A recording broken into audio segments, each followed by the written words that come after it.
जय हिंद। मैं अर्जुन आपका स्वागत करता हूं अपने इस यूट्यूब चैनल एजुकेशन प्लान में। जैसा कि आपने थंबनेल पर देखा है, सेम वही चीजें यहाँ पर भी मिलेगा।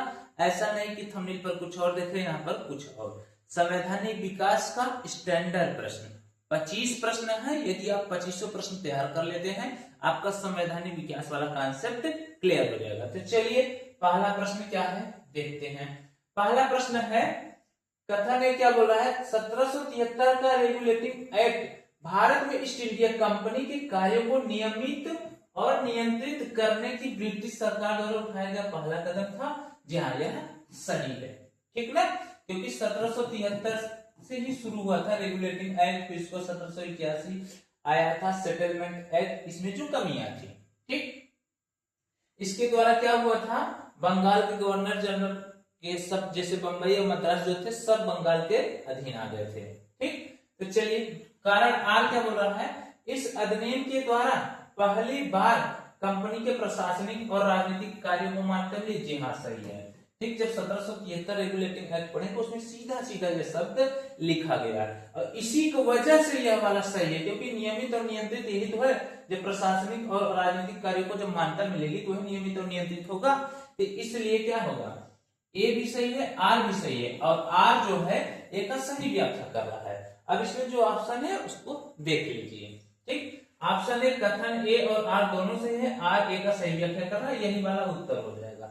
मैं पूरा कथन ऐसा नहीं पढ़ूंगा, जहां से होगा यहीं पर मैं बता दूंगा कि कौन सा आज इसकी व्याख्या कर रहा है या नहीं कर रहा, फिर ऑप्शन में मिला तो उसको टिक कर लिया जाएगा, क्योंकि ऑप्शन पढ़ने में ज्यादा समय लगेगा। ओके, और यदि आपको पूरा ऑप्शन डिटेल से पढ़ना है वीडियो पॉज करके पढ़ सकते हैं, ठीक।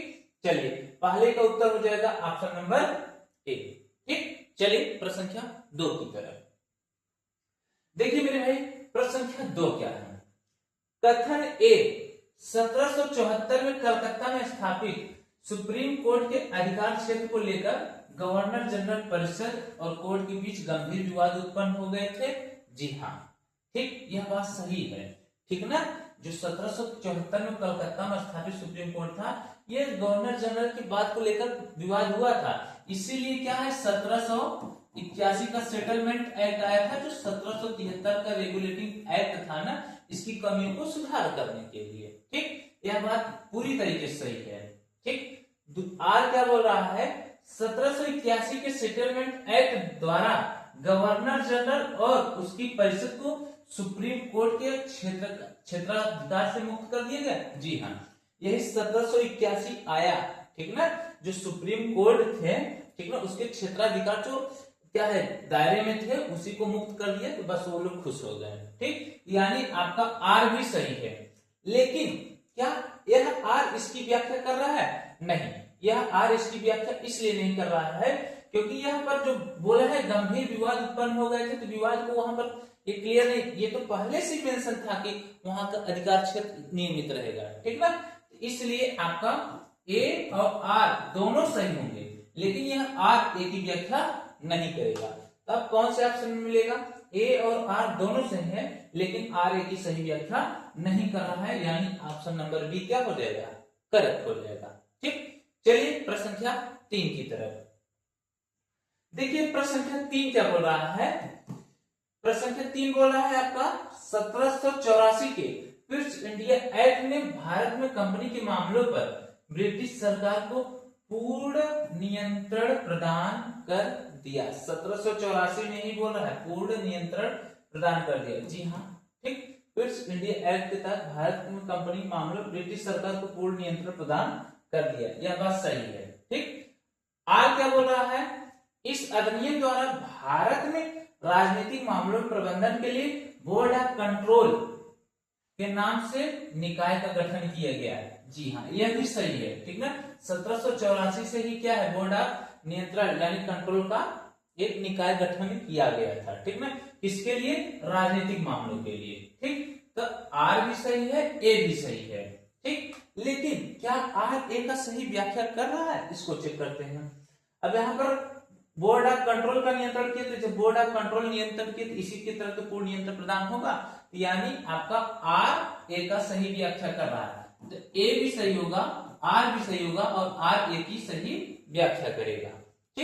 ऑप्शन में देखते हैं, ऑप्शन ए बोल रहा है ए और आर दोनों सही है, आर ए का सही व्याख्या कर रहा है, इसलिए तीसरा का ऑप्शन नंबर ए आपका क्या हो जाएगा, करेक्ट हो जाएगा। ठीक, किस तरीके से हो रहा है समझ में आया ना। चलिए प्रश्न संख्या 4 की तरफ चलते हैं। प्रश्न संख्या 4 क्या बोल रहा है, कथन ए 1813 के चार्टर अधिनियम द्वारा भारत में ईस्ट इंडिया कंपनी का व्यापारिक एकाधिकार पूर्णतः समाप्त हो गया। ठीक, नहीं, क्यों, क्योंकि भैया चाय तो अभी था, ये जो चाय हटा, चाय का व्यापार हटा 1833 में हटा था। ठीक, 1813 में सब चीज हट गए थे, लेकिन चाय के व्यापार के साथ संबंध था, इसलिए आपका ए वाला गलत हो जाएगा। ठीक, चलिए आर वाला देखते हैं। ब्रिटिश क्राउन ने कंपनी के चाय के व्यापार और चीन के साथ व्यापारिक एकाधिकार को सुरक्षित रखा। ब्रिटिश क्राउन बोल रहा है, ठीक ना, क्या बोल रहा है, ब्रिटिश क्राउन ने चाय के व्यापार और चीन के व्यापारिक एकाधिकार को सुरक्षित रखा। जी हाँ, ठीक ना, अभी मैंने ऊपर बताया 1813 में क्या है, चाय का व्यापार सुरक्षित रखा गया था। ठीक, तो आर सही है। अब यह देखते हैं कि क्या आर ए की सही व्याख्या करता है, तो व्यापारिक एकाधिकार को सुरक्षित रखा, इससे क्या है, पूर्ण समाप्त होने वाली बात यहाँ पर कोई लॉजिक नहीं हो रही, इसलिए आर ए की सही व्याख्या नहीं करेगा। तो बस इसमें उत्तर क्या होगा, ए गलत आर सही। तो ए कहां पर है, कथन ए यहाँ पर, ए गलत आर सही, यानी ऑप्शन नंबर डी आपको क्या हो जाएगा, करेक्ट हो जाएगा। ठीक, यहां से ही आप लोग क्या करते हैं, एक बड़ी गलती क्या होती है, प्रश्न पढ़े इसमें उत्तर देख, इसमें क्या देखेंगे भाई, इसमें तो यही बोला ना ए और आर दोनों सही है, आर ए की व्याख्या कर रहा है, ए और आर दोनों सही है, ए की सही व्याख्या नहीं कर रहा है, ए सही है आर गलत है, ए गलत है आर सही है, यही बोल रहा है ना। इसके लिए आप ऊपर से ये कॉन्सेप्ट क्लियर करेंगे, फिर ऑप्शन खोज लीजिए। ठीक, इसमें ऑप्शन पढ़ने में ज्यादा समय नहीं गवाइए। ठीक, चलिए आगे चलते हैं, प्रश्न संख्या 5।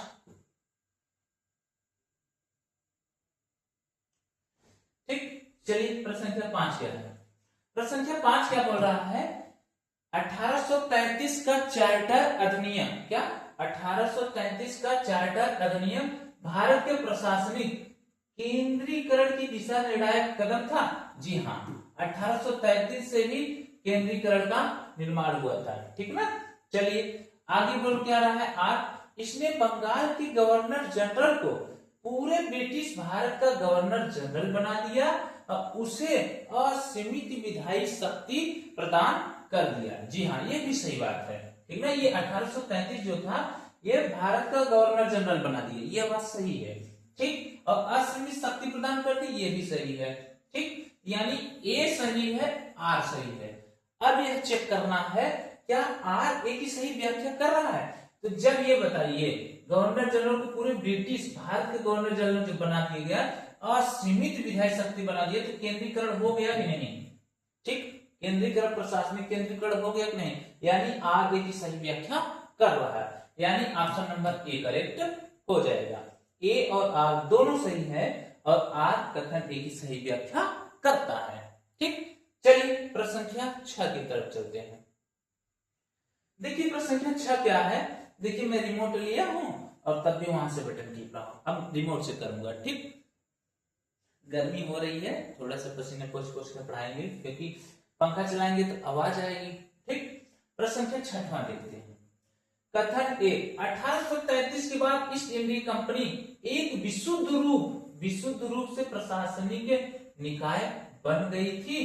ठीक, ध्यान दीजिएगा, 6वां क्या बोल रहा है, 1833 के बाद ईस्ट इंडिया कंपनी एक विशुद्ध रूप से प्रशासनिक निकाय बन गई। जी हाँ, सही बात है। ठीक ना, क्योंकि यहीं से तो क्या है, केंद्रीकरण वाली स्थापना हुई थी, केंद्रीकरण की, अभी जस्ट इसके पीछे पड़े। ठीक, तो यह सही है। ठीक, 1833 के चार्टर अधिनियम ने चाय और चीन के साथ व्यापार करने के कंपनी के शेष व्यापारिक एकाधिकार को भी समाप्त कर दिया, यह भी सही है। ठीक, 1813 तक तो सीमित था। चलिए 1813 तक क्या था, चाय का व्यापार नहीं हटा था। ठीक, लेकिन 1813 के बाद 1833 में चाय भी हट गया, चाय और चीनी के साथ भी व्यापार हट गया। तो आपका ए भी सही है और आर भी सही है। अब हम यह चेक करेंगे क्या आर ए की सही व्याख्या कर रहा है। तो देखिए, जब चाय और चीन के साथ व्यापार पूरी तरीके से हट गया तो तभी तो विशुद्ध रूप से प्रशासनिक निकाय बना ना, यानी इसी की वजह से ये प्रशासनिक निकाय नहीं बन पा रहा था। ठीक, जब ऐसे हटा दिए बन गए, ठीक, विशुद्ध रूप प्रशासनिक निकाय। तो यानी आर ए की सही व्याख्या कर रहा है। Option number A correct. A और आर दोनों सही है, आर ए की सही व्याख्या कर रहा है। ठीक, चलिए प्रश्न संख्या 7 की तरफ चलते हैं। देखिए प्रश्न संख्या 7 क्या बोल रहा है। कथन ए, 1853 का चार्टर अधिनियम ब्रिटिश संसद द्वारा ब्रिटिश ईस्ट इंडिया कंपनी के लिए पारित चार्टर अधिनियम की श्रृंखला का अंतिम अधिनियम था। अंतिम अधिनियम, जी हाँ, क्योंकि यहीं से क्या है 1858 में आ जाती है महारानी विक्टोरिया। ठीक ना, समझ गए। तो ये वाला सही है। ठीक, अब आर क्या बोल रहा है, ए सही है, ध्यान दीजिएगा। अब आर चेक करते हैं।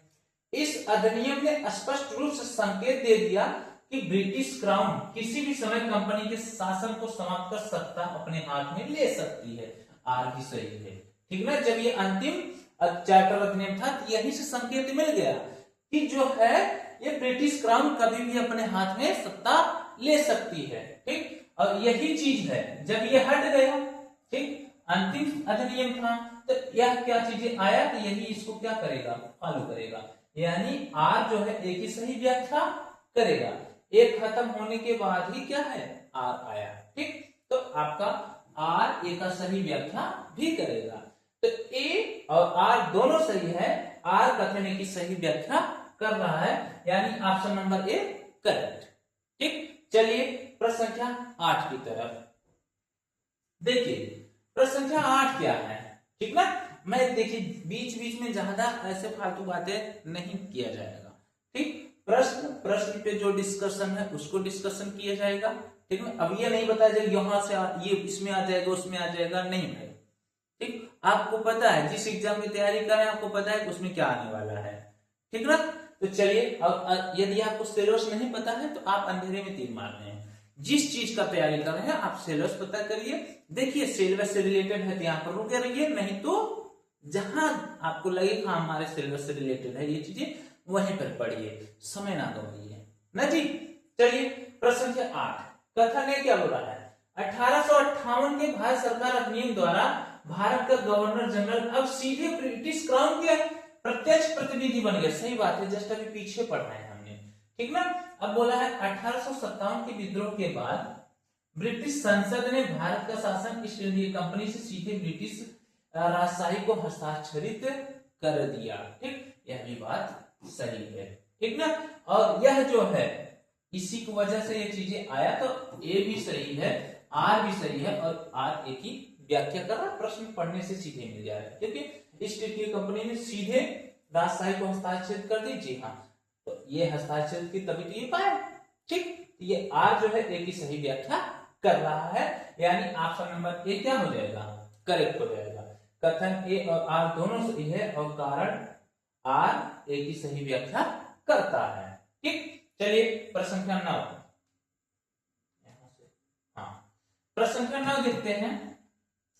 कथन ए, 1858 के अधिनियम द्वारा भारत में स्थापित द्वैध शासन प्रणाली को पूरी तरीके से समाप्त कर दिया गया। जी हाँ, ठीक है ना, जो द्वैध शासन प्रणाली थी उसको क्या कर दिया गया, समाप्त कर दिया गया। तभी तो ये महारानी विक्टोरिया पूरी तरीके से ब्रिटिश के अंतर्गत आ गई। ठीक, आर क्या बोल रहा है, ट्वीट्स इंडिया एक्ट द्वारा निर्मित बोर्ड्स ऑफ कंट्रोल और बोर्ड्स ऑफ डायरेक्टर को इस अधिनियम द्वारा भंग कर दिए गए। जी हाँ, ठीक, जब 1858 आया इसके पहले ये सब जो boards of control boards of director चलता था इसको क्या कर दी, भंग कर दी। तो यानी ए भी सही है, आर भी सही है, और ए आर की सही व्याख्या करता है, आर ए की सही व्याख्या करता है, यानी ऑप्शन नंबर ए और आर दोनों सही है, आर ए का सही व्याख्या करता है। ठीक, चलिए प्रश्न संख्या 10 की तरफ। प्रश्न संख्या 10 क्या है,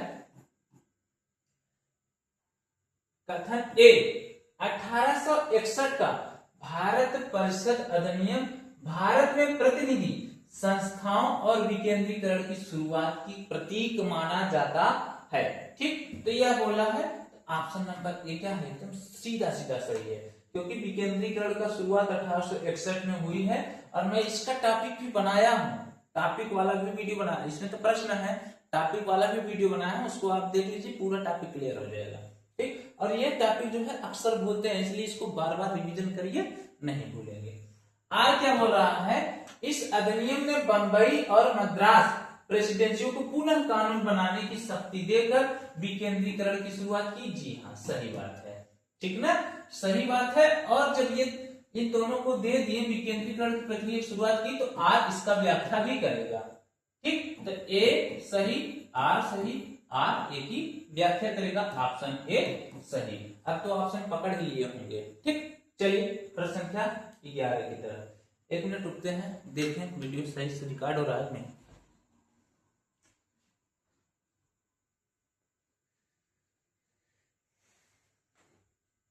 हाँ, हो रहा है वीडियो रिकॉर्ड। चलिए प्रश्न संख्या 11। प्रश्न संख्या 11 क्या बोला है, लॉर्ड कैनिंग द्वारा शुरू की गई पोर्टफोलियो प्रणाली 1861 के अधिनियम द्वारा वैधानिक मान्यता दी गई। जी हाँ, सही बात है, लॉर्ड कैनिंग प्रथम वायसराय, आप भी ध्यान दीजिए, वायसराय। ठीक, यह सही है। इसके तहत वायसराय के परिषद के एक सदस्य को सरकारी विभागों का प्रभारी बनाया जा सकता है और अपनी परिषद की ओर से अंतिम आदेश भी कर सकता है। जी हाँ, आर भी सही है। ठीक, और यही सब चीजें मिलने के कारण ही पोर्टफोलियो का गठन हुआ था। तो यानी आर जो है ए का सही व्याख्या कर रहा है, तो ए भी सही, आर भी सही, आर ए का सही व्याख्या कर रहा है, ऑप्शन ए आपका उत्तर। एक चीज और देख रहे हैं, ज्यादातर ऑप्शन ए उत्तर मिल रहा है, कारण यह है कि सब प्रश्न एआई से बनाया गया है। और आपको पता है हाल में अभी टेट, यूपी टेट का एग्जाम हुआ, सब एआई से प्रश्न बनाया था, तो एक ही ऑप्शन बार बार सही था। तो वैसे जब मैंने एआई से प्रश्न बनाया है तो ज्यादातर एक ए वाला ऑप्शन ही सही दिख रहा है। ठीक, तो लेकिन आप उत्तर पे नहीं जाइएगा, अब ए वाला बता दिया तो सब ए मारेगा, नहीं, उसको सीखिएगा ए ही सही क्यों है, ज्यादातर ए ही सही है। ठीक, चलिए चलते हैं प्रश्न संख्या 12 की तरफ। एआई तो ऐसा है, ठीक, ये 12 प्रश्न कहाँ गया है, एक पेज गए हो गया, रुकिए निकालते हैं, आ जाए मेरे भाई, आ गया मेरे भाई। ठीक, प्रश्न संख्या 12 क्या बोल रहा है, 1891 से 92 ठीक के भारत परिषद अधिनियम ने भारत की अप्रत्यक्ष चुनाव प्रणाली की नींव रखी। ध्यान दीजिएगा, अप्रत्यक्ष चुनाव प्रणाली की नींव रखी। ठीक, तो सही बात है, ठीक ना, यहीं से क्या है, अप्रत्यक्ष चुनाव प्रणाली की नींव रखी गई थी। ठीक, आर क्या बोल रहा है, इस अधिनियम द्वारा केंद्रीय और प्रांतीय विधान परिषदों में गैर सरकारी सदस्यों की संख्या बढ़ाई गई और बजट पर बहस, मोस्ट इंपोर्टेंट, बजट पर बहस का अधिकार। तो यह भी सही है, ए भी सही है, आर भी सही है। अब क्या आर ए की सही व्याख्या कर रहा है, तब देखिए इसमें बजट पर बहस वाली बात कर रहा है, इसमें अप्रत्यक्ष चुनाव वाली बात कर रहा है, तो ऐसा कोई नहीं है, मतलब यहाँ पर आर ए की व्याख्या नहीं कर रहा है। सही तो दोनों है लेकिन व्याख्या नहीं कर रहा है, ए आर दोनों सही है लेकिन आर ए का सही व्याख्या नहीं कर रहा है, तो ऑप्शन नंबर बी आपका क्या हो जाएगा, करेक्ट हो जाएगा। ठीक, चलिए प्रश्न संख्या 13 की तरफ देखिए, प्रश्न संख्या 13 क्या है, 1909 में मार्ले मिंटो सुधार ने भारत में सांप्रदायिक वैधानिक रूप से प्रदान किया। जी हाँ, सही, यहीं से क्या है, मुसलमानों का अलग से निर्वाचन हुआ था। ठीक ना, तो 1909 के मार्ले मिंटो सुधार ने भारत में सांप्रदायिक को वैधानिक रूप प्रदान किया था, सही बात है। ठीक, कारण आर, इस अधिनियम ने मुसलमानों के लिए पृथक निर्वाचन का मंडल शुरू किया था, सही बात है, ए भी सही है, आर भी सही है, और यही जो पृथक निर्वाचन हुआ था इसीलिए सांप्रदायिक शब्द आया, तो आर ए का सही व्याख्या कर रहा है, इसलिए ऑप्शन नंबर ए करेक्ट हो जाएगा। ए आर दोनों सही है, आर ए की सही व्याख्या करता है। ठीक, चलिए प्रश्न संख्या 14, इसको रख ही देते हैं जब इसका यूज नहीं कर रहे हैं। प्रश्न संख्या 14 क्या बोला है, ए लॉर्ड मिंटो को भारत में सांप्रदायिक निर्वाचन का जनक कहा जाता है। जी हाँ, अभी जस्ट पीछे ही पढ़े 1909 में सांप्रदायिक निर्वाचन पद्धति आई थी। ठीक, सही बात है। ठीक है, 1909 के केंद्रीय विधान परिषद का नाम बदलकर साम्राज्यिक विधान परिषद कर दिया गया। नहीं, ऐसा कुछ नहीं है, इसमें केवल सांप्रदायिक निर्वाचन से संबंधित था लॉर्ड मिंटो। ठीक, तो ए सही है, आर गलत है। ठीक, जब आर गलत है तो व्याख्या ही क्या करेगा। ठीक, तो ए सही आर गलत, ऑप्शन नंबर सी आपका क्या हो जाएगा, करेक्ट हो जाएगा। ठीक, चलिए प्रश्न संख्या 15 की तरफ चलते हैं। प्रश्न संख्या 15 क्या है? प्रश्न संख्या 15 बोला है, यहाँ पर ट्रांसफार्मर। ठीक है, प्रश्न संख्या 15 1919 के मॉन्टेग्यू चेम्सफोर्ड सुधारों द्वारा प्रांतों में द्वैध शासन की व्यवस्था शुरू की गई थी। प्रांतों द्वारा द्वैध शासन, ध्यान देना है। ठीक, तो प्रांतों द्वारा द्वैध शासन, जी हाँ यह सही है। ठीक है ना, प्रांतीय द्वैध शासन 1919 में आया था। जब केंद्र वाली बात करेगा, केंद्रीय द्वैध शासन की में 1935, याद रखिएगा। ठीक, यह सही है। आर क्या बोल रहा है, प्रांतीय विषयों को दो भागों आरक्षित और हस्तांतरित में विषय विभाजित किया गया। सही है, ए भी सही है, आर भी सही है। दो में बांटा गया था, आरक्षित यानी रिजर्व और हस्तांतरित यानी ट्रांसफर्ड। ठीक ना, तो अब क्या है भाई, अब यही तो था, ये दो भागों में बांटा गया, यही तो द्वैध शासन आया, इसलिए क्या है आर ए की सही व्याख्या कर रहा है। जैसा कि हमने बताया था, ऑप्शन पे नहीं जाना है, पहले यहाँ पर देखो कि व्याख्या कर रहा है कि नहीं। ऑप्शन तो वैसे पढ़ लिए, बस वही चीज चल रहा है, सब ऑप्शन में वही मिला है। ठीक, तो आर ए की सही व्याख्या कर रहा है। क्यों, आरक्षित और हस्तांतरित जब दो भागों में बटे हैं तभी तो द्वैध शासन हुई। ठीक, चलिए, यानी आपका ऑप्शन नंबर ए क्या हो जाएगा, करेक्ट हो जाएगा। ए और आर दोनों सही है, कारण ए आर ए की सही व्याख्या करता है। ठीक, चलिए प्रश्न संख्या 16 की तरफ। अभी आपके 10 प्रश्न हैं।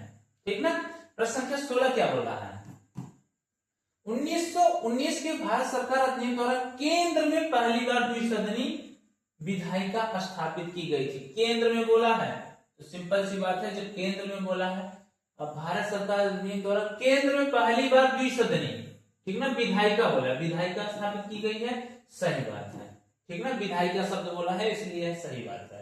प्रांतीय बजट को केंद्रीय बजट से अलग करने के लिए यह कदम उठाना अनिवार्य था, यह भी सही बात है। ठीक ना, कि जैसे क्या है, ये जो केंद्र में विधायिका वाली बात आई है, यहाँ पर बजट से संबंधित है, इसलिए ए सही है, आर भी सही है, ए आर दोनों से। अब बात आती है कि क्या आर ए की सही व्याख्या करता है या नहीं, इसको देखते हैं। तो बजट केंद्रीय बजट से अलग करने के बाद इसमें द्विसदनी बात कही है, बजट और द्विसदनी कोई रिलेटेड नहीं है। ठीक, तो आर ए की सही व्याख्या नहीं करता है। तो ए आर दोनों सही है, लेकिन आर ए की सही व्याख्या नहीं करता है, इसलिए ऑप्शन नंबर बी आपका क्या हो जाएगा, करेक्ट हो जाएगा। ठीक, चलिए प्रश्न संख्या 17। प्रश्न संख्या 17 क्या है, कथन ए 1919 के अधिनियम के तहत स्थापित प्रांतीय द्वैध शासन प्रणाली पूरी तरीके से सफल रही और जनता इससे संतुष्ट थी। पूरी तरीके से बात किया है, क्या जनता इससे संतुष्ट थी, नहीं। क्यों, पूरी तरीके से शब्द बोल दिया, ठीक ना, इसलिए यह नहीं होगा। आर बोल क्या रहा है, गवर्नर मंत्रियों की सलाह मानने के लिए बाध्य नहीं था, ये बात सही है, और 1919 में ऐसे ही था। महत्वपूर्ण विभाग गवर्नर के आरक्षित कोटे में थे, यह भी सही है, जब इनके कोटे में थे तभी वो सलाह नहीं मानते थे, तो यानी आर सही ए गलत। तो अब देखिए कौन सा ऑप्शन होगा, ए गलत आर सही, ऑप्शन नंबर डी आपका करेक्ट हो जाएगा। ओके, कौन सा सही होगा, ऑप्शन नंबर डी। प्रश्न संख्या 17 तक पहुंच गए हैं। चलिए प्रश्न संख्या 18। ठीक, प्रश्न संख्या 18 क्या हो रहा है, 1935 का भारत सरकार अधिनियम भारत में संवैधानिक इतिहास में एक विस्तृत जटिल दस्तावेज था। जी हाँ, आधातर क्या है, लगभग ज्यादातर, ठीक ना, जो संविधान स्रोत लिया गया है यहीं से लिया गया है, जो संविधान स्रोत। थोड़ा सा मैं इस संविधान स्रोत के बारे में डिस्कस भी कर लेता हूँ। 1935 से ज्यादातर लिया गया है, ठीक ना, जैसे मूल अधिकार अगर बात कर दिया, ठीक ना, तो कहां से लिए गए, यूएसए से। मूल कर्तव्य बोल दिया, इसमें बहुत कंफ्यूजन आता है, ध्यान दीजिए। मूल कर्तव्य रूस से लिया गया है, ठीक ना। और नीति निदेशक तत्व मैं यहीं पर डिस्कस कर लेता हूं, जिसको हम शॉर्ट फॉर्म में लिख सकते हैं डीपीएसपी। ठीक, डीपीएसपी कहां से लिया गया है? आयरलैंड से। आयरलैंड से लिया गया है। ठीक ना। आपातकाल कहां से लिया गया है? आपातकाल कहां से लिया गया है?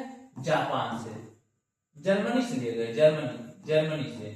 ठीक, और यहां पर बीच में लिख देते हैं संविधान संशोधन कहां से लिया गया है? दक्षिण अफ्रीका से। दक्षिण अफ्रीका यानी साउथ अफ्रीका। ठीक ना। और कुछ बचा है?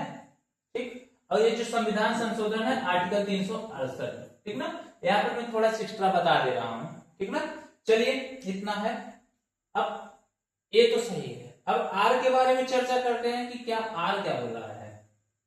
कथन आर, इसमें 321 धाराएं 10 अनुसूची शामिल है, जिसमें वर्तमान भारतीय संविधान का मुख्य ढांचा है। जी हाँ, सही बात है। और इसी की वजह से यह जटिल और संवैधानिक इतिहास है। ए सही है, आर सही है, आर की सही व्याख्या कर रहा है। ऑप्शन नंबर ए आपका करेक्ट हो गया। ठीक, थोड़ा से पसीना पोंछने भाई, गर्मी है। अब अगर आप यहां तक पहुंचे हैं ठीक वीडियो देखते समय, तो इसका मतलब है आपको वीडियो पसंद आ रही है और आपके हिसाब से कंटेंट है। कोशिश करिए इसको वीडियो को शेयर कर दीजिए, और अगर चैनल पर नया है तो चैनल को सब्सक्राइब कर दीजिए। देखिए कितना मेहनत किया जा रहा है। ठीक ना। चलिए प्रश्न संख्या 19। प्रश्न संख्या 19 क्या है? कथन में क्या बोला है? 1935 के अधिनियम द्वारा प्रांतों में लागू द्वैध शासन व्यवस्था को समाप्त कर दिया गया। जी हाँ, ठीक, यहीं से प्रांतों में समाप्त करके केंद्र में स्थापित कर दिया गया था। किसमें? केंद्र में। ठीक, पहला कथन सही है, यानी ए सही है। कारण बोल क्या रहा है? इसके स्थान पर प्रांतों को प्रांतीय स्वायत्तता प्रदान की गई, जिससे वह अपने दायरे में स्वतंत्र शासी निकाय बन सके। जी हाँ, यानी केंद्र में द्वैध शासन लागू हुआ, लेकिन प्रांतीय स्वायत्तता प्रदान उनको कर दी गई, मतलब वो स्वतंत्र है। ठीक ना। तो आर सही है, और इसी की वजह से द्वैध शासन लगा था। इसका मतलब क्या है? केंद्र में द्वैध शासन लागू हुआ था। इसका मतलब है आर ए भी सही है, आर भी सही है, आर ए की सही व्याख्या भी कर रहा है, क्योंकि प्रांतीय स्वायत्तता मिली तभी केंद्र में द्वैध शासन लगी। ठीक, चलिए प्रश्न संख्या 20 की तरफ, और इसका उत्तर बता दें। ऑप्शन नंबर ए हो जाएगा। ए और आर दोनों सही है, आर ए की सही व्याख्या करता है। ठीक, प्रश्न संख्या 21 देखते हैं। प्रश्न संख्या 21 में 20 है। ठीक है, वो पीछे 19 था। ठीक ना, हो गया मिस्टेक, सॉरी, ध्यान दीजिएगा। 1935 के अधिनियम के तहत प्रस्तावित अखिल भारतीय संघ कभी भी अस्तित्व में नहीं आ सका। कभी भी शब्द बोला है तो इसको ध्यान दीजिएगा, कभी भी अस्तित्व में नहीं आ सका, यह बात सही है। ठीक ना। अखिल भारतीय संघ कभी भी अस्तित्व में नहीं आ सका, 1935 के अधिनियम के तहत नहीं था। ठीक ना, तो ये वाला सही है। आर देखते हैं। इस संघ में शामिल होना देशी रियासतों के लिए अनिवार्य कर दिया गया था, जिससे उन्होंने विद्रोह कर दिया। मतलब इनको बोला गया था ऐसे कर दीजिए, नहीं, ये आपका ये गलत है। ठीक ना, ये अनिवार्य शब्द नहीं था। ठीक ना, अनिवार्य नहीं किया, मतलब जिसको आना था आए चाहे ना आए। ठीक ना, ऐसा नहीं था। तभी तो देखो 2-3 लोग नहीं आए थे, जैसे हैदराबाद नहीं आया था। ठीक ना, उसको बाद में किस तरीके से लाया गया। ठीक, तो ए सही, आर गलत। ऑप्शन नंबर सी आपका करेक्ट हो जाएगा। ठीक ना, जबकि गलत है तो क्या निष्कर्ष बताएगा, क्या सही व्याख्या करेगा? नहीं करेगा। तो 20 का सी आपका उत्तर हो जाएगा। चलिए प्रश्न संख्या 21। प्रश्न संख्या 21 क्या बोल रहा है? 1935 के अधिनियम द्वारा केंद्र में द्वैध शासन प्रणाली की शुरुआत की गई। सही बात है। ठीक, अभी जस्ट पीछे पढ़े। संघीय विषयों को आरक्षित और हस्ताक्षरित विषयों में विभाजित किया गया, यह भी सही बात है। और इसी की वजह से क्या है? द्वैध शासन वाली सिस्टम आई, यानी ए सही, आर सही, और आर ए की सही व्याख्या भी कर रहा है। तो ऑप्शन नंबर ए क्या हो जाएगा? करेक्ट हो जाएगा। ठीक, चलिए प्रश्न संख्या 22 की तरफ। प्रश्न संख्या 22 क्या है? 1935 के अधिनियम द्वारा शक्तियों को विभाजन 3 सूची, संघ सूची, प्रांतीय सूची, समवर्ती सूची में विभाजित किया गया, लेकिन अवशिष्ट शक्तियां वायसराय को दी गई। सही बात है।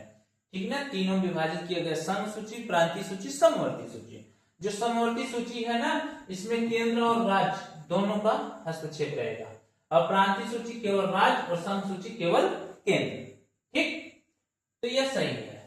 ब्रिटिश सरकार भारत को पूर्ण डोमिनियन स्टेटस या स्वतंत्रता देने को विरोधी थी। हाँ, कहा दे रही थी पूरी तरीके से नहीं, वो बोले थे 1935 से ही किया जाए, जबकि ऐसा नहीं हुआ।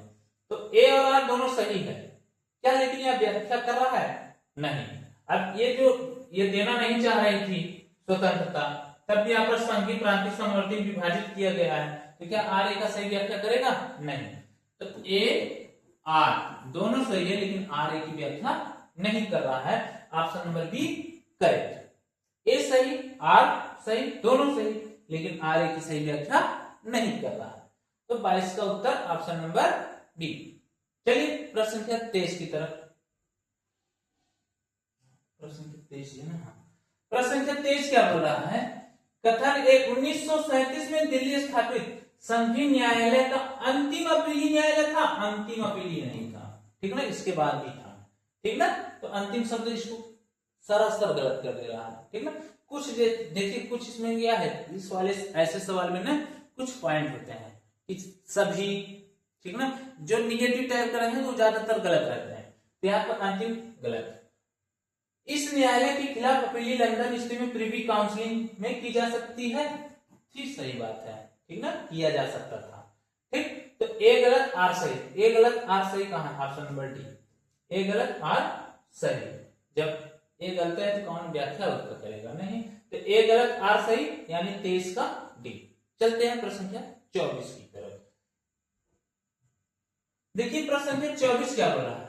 कथन है 1947 के भारतीय स्वतंत्रता अधिनियम ने ब्रिटिश क्राउन की भारत का सम्राट उपाधि को समाप्त कर दिया। ब्रिटिश क्राउन ने भारत का सम्राट उपाधि को समाप्त कर दिया। इसको देखते हैं हम।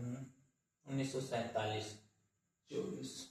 इस अधिनियम ने पाकिस्तान नामक तो सही है, दोनों सही है, ये भी सही है, ये भी सही है, क्योंकि 1947 भारतीय स्वतंत्रता अधिनियम ने, ठीक ना, जो स्वतंत्रता जब आ गई तो भारत का सम्राट उपाधि समाप्त कर दिया। सम्राट अब राजा नहीं रहेंगे, ठीक ना। अब यहीं से लोकतांत्रिक बनने वाला था, ठीक ना, वही संविधान सभा गठन हुआ, वहीं से लोकतांत्रिक बन गया। ठीक, तो ये सही है। इस अधिनियम ने भारत और पाकिस्तान नामक दो स्वतंत्र संप्रभु डोमिनियन की स्थापना की और ब्रिटिश संप्रभुता की। सही बात है, और इसी की वजह से क्या है, ये राजा वाले भी पद हट गया। ठीक, तो आर भी सही है, ए भी सही, आर ए की सही व्याख्या कर रहा है, बोल रहा है हाँ हम है इसके कारण। ठीक, तो ऑप्शन नंबर ए आपका क्या हो जाएगा? करेक्ट हो जाएगा। चलिए आज के क्लास का लास्ट प्रश्न है, ठीक, उसको देखते हैं। अंतिम प्रश्न क्या है आपका? 25वां नंबर। स्वतंत्र भारत के संविधान के निर्माण तक भारत का शासन 1935 के भारत सरकार अधिनियम के अनुसार ही चलाया गया। जी हाँ, जब तक संविधान सभा का गठन नहीं हुआ और संविधान निर्माण, मतलब जब तक संविधान पूरी तरीके से बनकर तैयार नहीं, लागू नहीं, तब तक ये बात सही था। 1935 से ही चलाया गया था। ठीक, सही है। 1947 के स्वतंत्रता अधिनियम ने प्रावधान किया था कि जब तक नया संविधान नहीं बनता तब तक दोनों डोमिनियन का शासन 1935 के एक्ट चलेगा। यह भी सही है, ठीक ना। ये जो है यही बताया था कि जब तक नहीं बन पा रहा है नया संविधान तब तक 1935 के एक्ट से ही चलेगा, और यह बताया यही तो व्याख्या कर रहा है, ठीक ना, यहीं से चला अनुसार ही चलाया गया था। यानी ए भी सही है, आर भी सही है, और आर ए की सही व्याख्या कर रहा है। तो ऑप्शन नंबर ए क्या हो जाएगा? करेक्ट हो जाएगा। कथन ए आर दोनों सही है, आर ए का सही व्याख्या करता है। ठीक, तो आज क्लास यहीं पर समाप्त करते हैं। ठीक, क्लास कैसा लगा कमेंट सेक्शन में जरूर बताइएगा। और यह थोड़े से क्या बहुत टफ प्रश्न था। ठीक, यदि आप इसको पूरा वीडियो देखे होंगे, ठीक ना, तो आप क्या है, एक स्ट्रांग पर्सन है, क्योंकि लोग क्या है वन बहुविकल्पी, चलिए हो गया बहुविकल्पी मतलब वन लीनियर वाला पसंद रहता है। मेरे भाई अब प्रश्न का पैटर्न भी चेंज हो रहा है, एआई से प्रश्न बना रहा है और ऐसे ऐसे प्रश्न बना दे रहा है, सब चित्त खा जा रहे हैं। ठीक, इसलिए प्रैक्टिस करिए ऐसे भी प्रश्न को। ठीक, चलिए मिलते हैं अगले क्लास में, तब तक के लिए जय हिंद।